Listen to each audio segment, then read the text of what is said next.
Hi guys, welcome back to another video. So today I'm going to be talking about Aston Villa. Arsenal 3, Aston Villa 1. And obviously it was an awful performance last night. Absolutely awful. Obviously we lost 3-1 like I said to the Emirates. It was a chance to bounce back. It was a chance to get the 3 points after a disappointing collapse at Wolves when we lost 3-2. And obviously we lost 3-1 last night. Now I'm just going to try and do my best I can to dissect this, what was an awful performance. So obviously, in terms of the team selection, he picked an unchanged team, which I thought was surprising. Now I know we weren't brilliant for 80 minutes, but we was decent for 80 minutes until we collapsed. So I could kind of understand it, but I was kind of surprised there weren't no changes, and I was surprised he still stuck with the 3 at the back, considering, excuse me, we've played 3 at the back. We played 3 at the back against Spurs. Played 3 at the back. Played it against Spurs, and it didn't work. We gave so much space to Son, so much space to Spurs attacking players, and that's how we lost the game. And then he plays it against Wolves, and we lose. And that weren't all down to the formation, admittedly. It was more the centre-backs, and we just didn't defend set plays. Fair enough. And then he plays it again against Arsenal, when it didn't work against Wolves, and obviously we lose the game. So obviously, unchanged team, like I said, Buendia starting. Unchanged team. And then we start the game, we were awful. We was playing silly passes around the back. Now I don't mind playing it out from the back, but we was playing way too many passes. And when Arsenal or any team are pressing you that high, you don't need to keep passing it around the box. We were passing it too many times. We were like Man City, but at the back on Red Bull. We was passing it so many times, but unlike Man City, we was doing it around the back, playing ourselves into trouble. And Arsenal were just pressing the life out of us, and we kept playing right into their hands by playing it around the back. And then, obviously, we was playing 3 at the back, 2 up front. The midfield was non-existent. The defence was all over the place, and I don't think that system helps. And I think, that system doesn't help. And then when we had the ball at the back, and we was trying to play out from the back and get possession and get it forward, there was no outball, there was no option. Ings and Watkins were nowhere to be seen. The only player that turned up last night for Villa was Emi Martinez, and that was it. That first half was the worst I've seen Villa play for a really long time, probably 18 months. It's our worst performance in 18 months. It was awful. As I said, midfield non-existent. Defence all over the place. No outball and nothing going forward. We let them come on to us. We were sloppy. We gave the ball away. We barely kept the ball for more than 5 seconds. We just couldn't keep possession. And then with the system, he should have changed it. And I know he changed it second half, but the game was done by then. He should have changed it way earlier, even if it means playing players out of position for a little bit until you get to half time. He should have gone 4 at the back way earlier. Dean Smith should have. It was so obvious to any man with eyes that the 3 at the back weren't working, and it had to be changed. And obviously the second goal was a penalty. Target, it's debatable whether it was. I thought it was a penalty. He probably did get about that much of the ball, but when you go over from behind like that, you're always risking the chance of a penalty, and I did think it was. I'd have probably preferred Lacazette allowed Lacazette to turn, and maybe try to block the shot, because it was awful the first half. Didn't change the system early enough. Should have changed it way quicker. No outball, no midfield, and the defence looked absolutely all over the place. Smith next game should just go back to a 4 at the back. We were solid with a 4. We were solid with 2 centre backs, and he's gone to a 3. And okay, it worked against Man United. And it worked to a certain extent against Everton, obviously when we brought Bailey on. But then we lose to Spurs, probably should have been changed. He didn't, and it should have been changed in half-time at Spurs. Then he plays the same system against all the same team. Same system against Arsenal, same team. Doesn't change it till the second half. Second half was a bit better, but it couldn't be much worse than the first half because it was awful. The first half was that bad that the second half was always going to be better because of how awful we were in that first half. Second half bit better, but again, kept giving the ball away. Same problems as the first half, like I mentioned. No midfield, no defence, no out ball. Just nothing really. I'm glad for Ramsey, glad that Jacob Ramsey obviously got his first goal. But first goal for the club. It was a brilliant finish as well. But if these results continue, he's going to get the sack. I think we've played 9 games, 10 points from 9 games. We've got fewer points than we did at this point in the season in the season that we stayed up.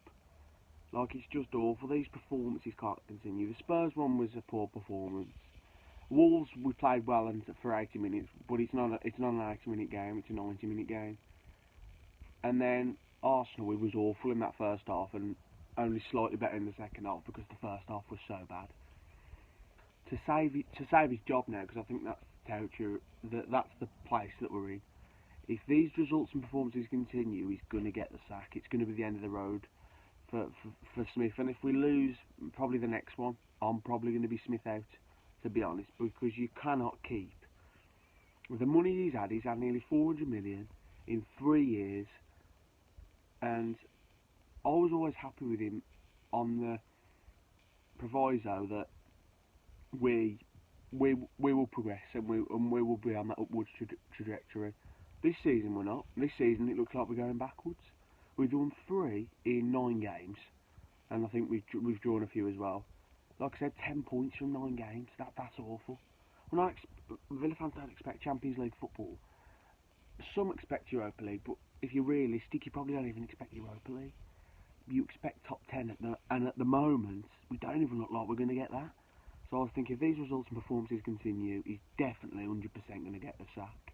Now, who you bring in to replace Dean Smith is a different question entirely, and I'll do a separate video on that and of what I think and who should be the manager if it does happen, or if it looks like it's going to happen. Because if we lose to West Ham, and I know West Ham are a good team, but that has to be a win. That has to be a win for me, because he's got to save his job. Even if we get 2 draws, it's still not good enough after the games we would have played by that point, which would be 11, I think it would be, yeah.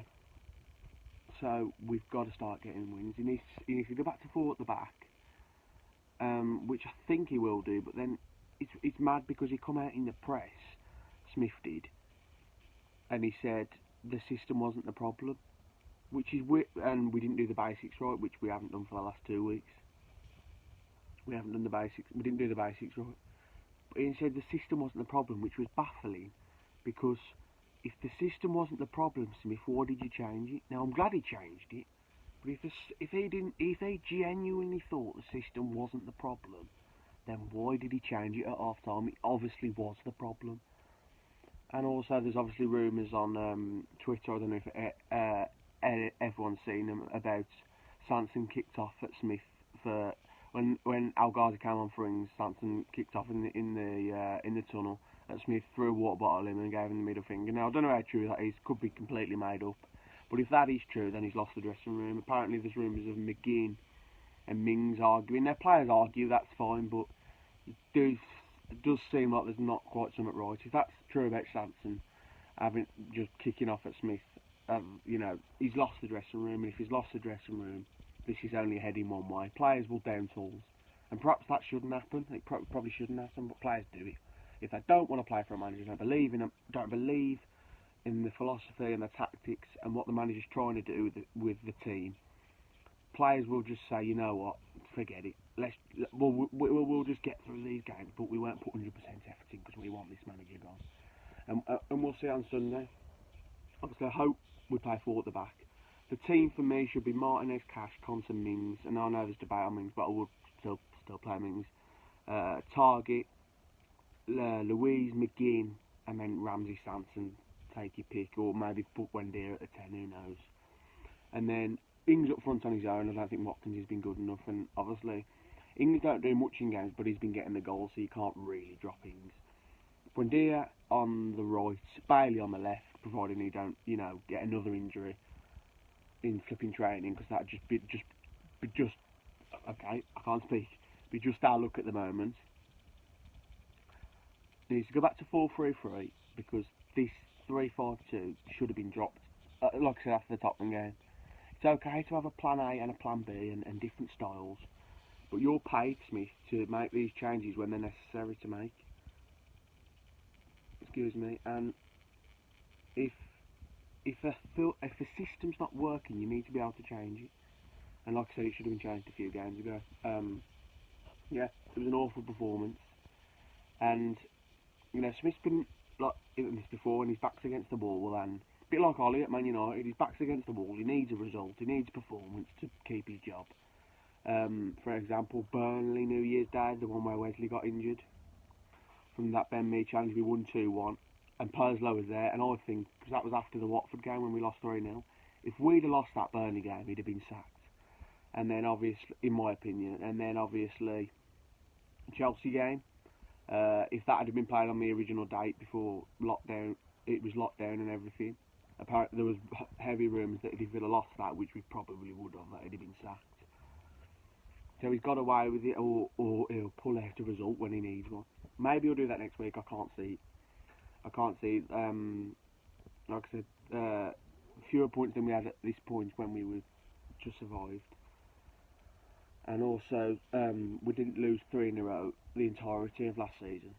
Then people will say maybe we overachieved last season because no fans, less pressure. Maybe that is the case, but you felt like last season we were just tactically better. He's got more options now, but he seems to be struggling a bit like Lampard. Lampard were a brilliant first season, got given all the tools to go and push on. And push on for the title, and he didn't do it. Tuchel came in and won the Champions League. Now, I'm not saying Villa were going to do that, but it might be a similar sort of pattern where if Smith loses the next 2 and gets sacked, which I think if he loses the next 2, he's definitely going to get sacked. If he loses against West Ham, there's a high possibility he could get sacked. Our owners have spent 400 million on him, given 400 million to tech Villa. Well, to tech Villa as far as he can, and I think he has. He's already hit that ceiling of taking Villa as far as he can at the moment. I want Smith to do well. I think he can change it. You know, win the next 2, it's a different conversation. Win the next 2, and you don't silence the doubters because you can't do that. But people won't be asking sack him if we were to win the next 2. Relieve some of the pressure. I don't think we will win the next 2. I think at best it'll be a loss to West Ham and a draw maybe against Southampton. I can't see us beating them. And if he's lost the dressing room, then like I said, the writing is on the wall. 100% the writing's on the wall. So yeah, obviously West Ham Sunday. If we lose that, you'll start to see the atmosphere change, I think. And once you see the atmosphere change in the home end, and like Smith out and murmurings and people getting angry, then it'll be done for me. Because once the fans turn in the ground, because obviously people are angry on social media last night, and rightly so. I'm not Smith out yet, but I'm slowly going towards that because the results aren't good enough, the performances aren't good enough. He's had 3 years and he's progressed us, and that's good, and that we all appreciate that. But these results and these performances can't continue, because top 10 for me would be acceptable. 11th last year, if we were to finish 10th or whatever, especially after losing our star player, which many predicted it would be the downfall of Smith once Grealish went. And don't look at that team and go, God, it needs Grealish. I look at that team and go, it's not set up right, and he's got players that we've bought in. It's like we've bought Buendia, obviously a winger, that can play in the 10. We've bought Bailey, winger, but then we don't play wingers. It's just seems a bit weird to me. And then he also said horses for courses, meaning he'll play certain systems in certain games, but then once we're beating United and Everton, it was 3-5-2 in every game. So I'm hoping, on the positive note, obviously Ramsey got his goal and I'm happy for him for that. He's probably gutted it wasn't a brilliant moment to win the game, or in the whole end, in front of the whole end, sorry, but and the fact that what was I going to say now? The positives are the Ramsey goal and the fact that hopefully this is the end of the 3-5-2 experiment for now. I'm not saying never use it, because it will work against certain teams in certain games and the way they set up. But I am saying if he wants to keep his job, in my opinion, and I think in a lot of Villa fans' people's opinions, he's got to play the 4. He's got to play 4 at the back, and he's got to get Bailey and Buendia on the wing feed innings, because we didn't have that option when we was playing 4 at the start of the season. We do now. He's got the options to at least finish 8th. This team has. And like I said, even if we get 2 draws, that's not really good enough with the points we've already dropped. So yeah, it was an awful performance. Obviously we lost 3-1. Awful performance first half. Second half, only slightly better because how bad we were in the first half. On to the next, West Ham, who are obviously in good form. They've got Tottenham tomorrow, so I'll see how that goes. But yeah, please like, share the video where you can, and subscribe. That's my thoughts on the Arsenal vs Aston Villa match. Goodbye, guys.